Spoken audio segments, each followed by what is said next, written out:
So, in my last video, I decided to talk about some of Warframe's problems, and specifically in terms of Endgame and how that can be kind of an issue for some newer players. But now I kind of want to talk to the people who have been playing the game for an extended period of time, the people who have been playing the game for a while and already know that Endgame has been an issue with Warframe for a while. And I kind of want to say that Warframe probably doesn't need Endgame in order to survive. Let me explain.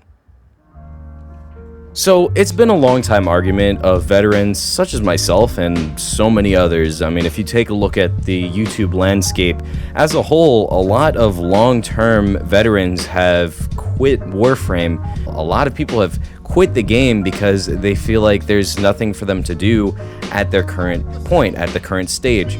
And they don't really like the cycle of, kind of just waiting for new content to come out. But what I'm here to say is I think that that is what DE is going for. And I think that depending on the type of player you are, this is something that is very appealing to you.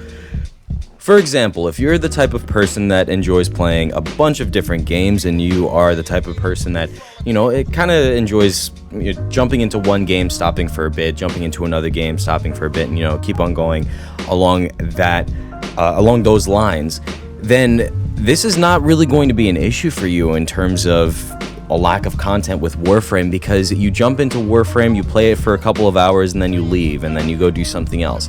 And jumping into Warframe and playing it for an hour, 2 hours, whatever that time span is going to be different for everyone.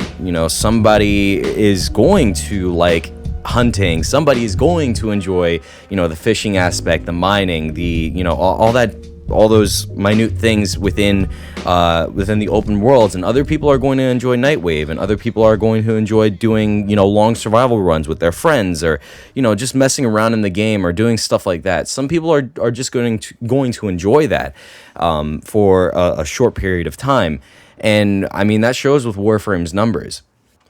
So in my last video, I kind of showed a graph of Warframe's numbers and how they kind of go up when a new update comes out and then dip after a week or two. And that's still true. That's still 100% valid. But if you take a look, the numbers that it dips down to has progressively gotten higher.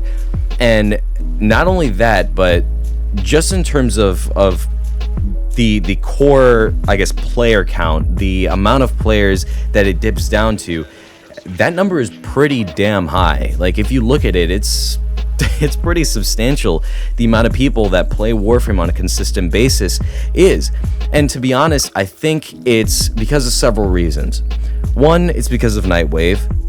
Two, it's the way that DE has been putting out updates and the type of updates they've been putting out. It caters to a bunch of different people and a bunch of different play styles, and I'll get more into that in a second.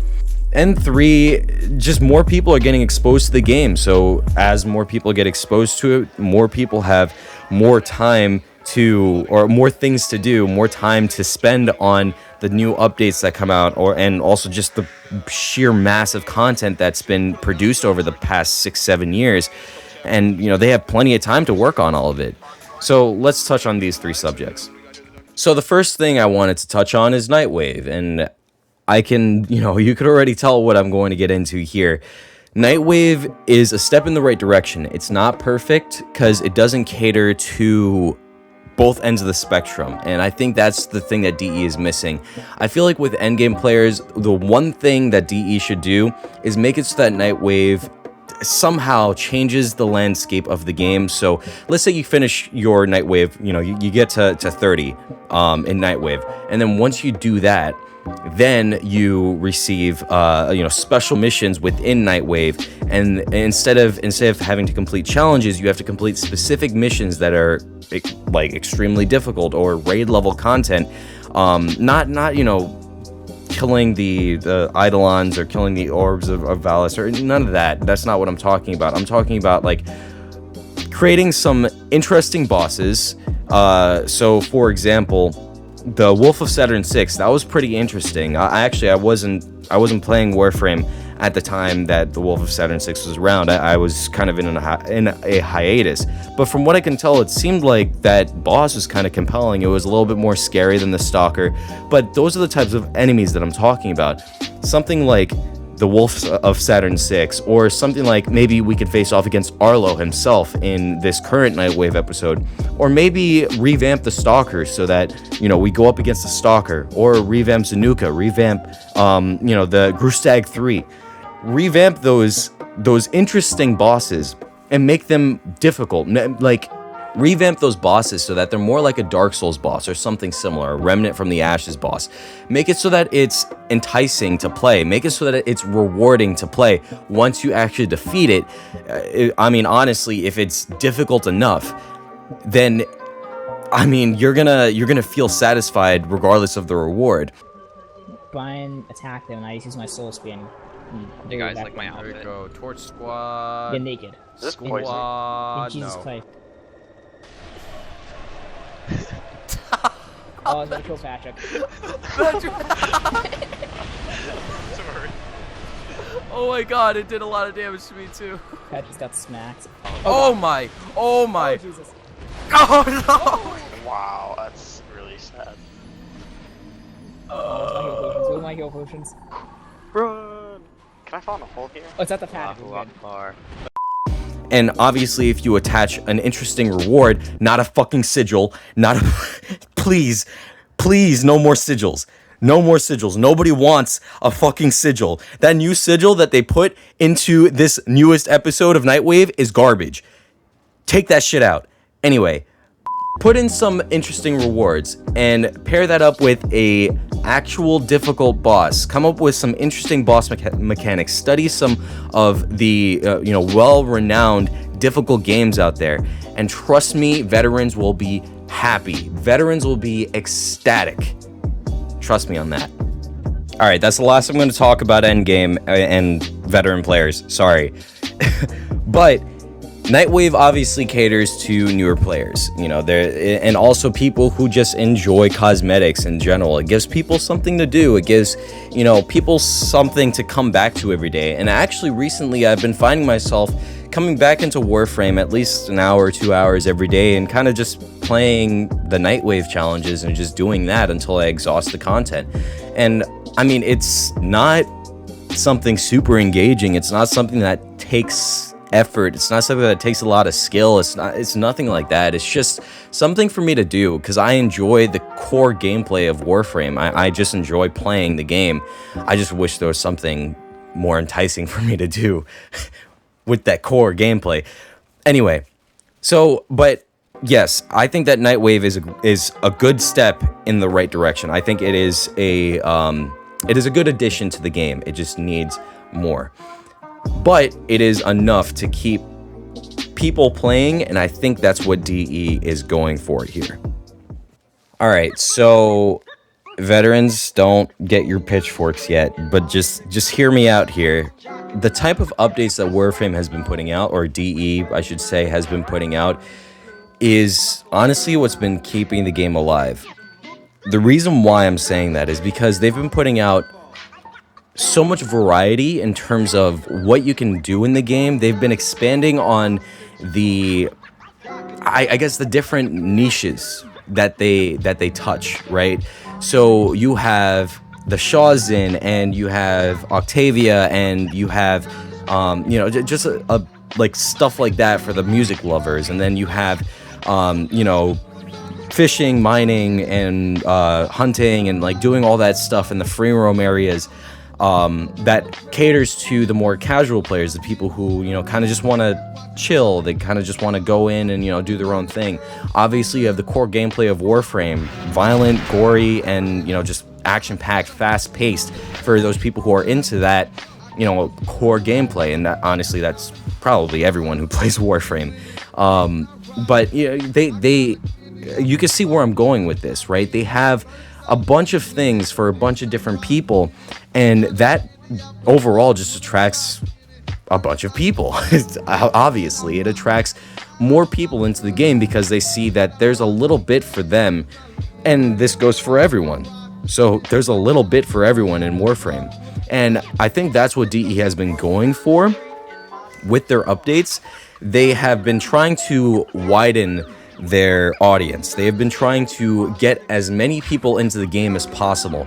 And maybe that's their plan for now, and then they, once they get their core crowd in, once they get, this huge audience in, that's when they'll start focusing on adding in, the Endgame or whatever. I'm not going to get into Endgame again, like I said, but anyway, maybe that's the case, or maybe they're just looking to continuously expand their player base. I mean, to be honest, I really don't know, and nobody does except for DE.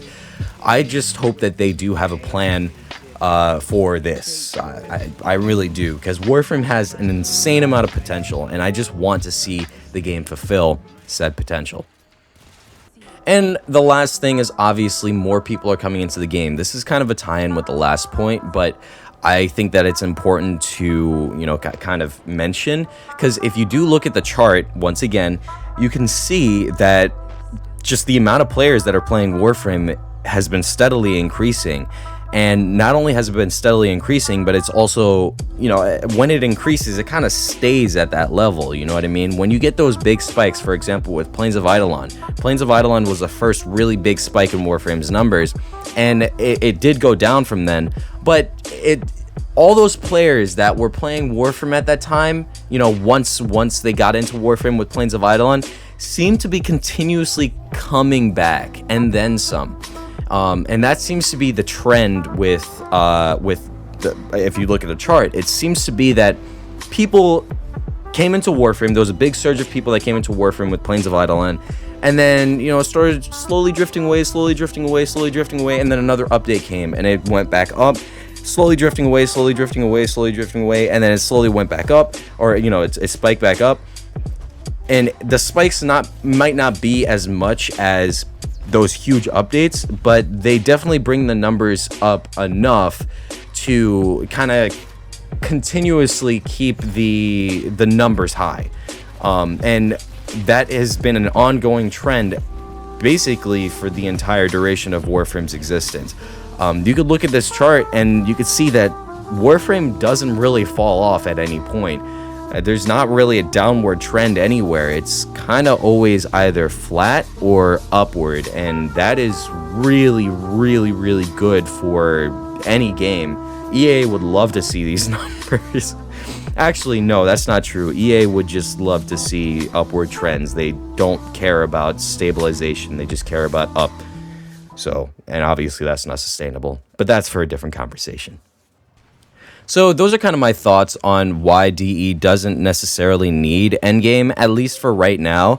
It's just not a necessity, especially with the numbers that they're hitting right now. It just doesn't seem like it's worth it, really.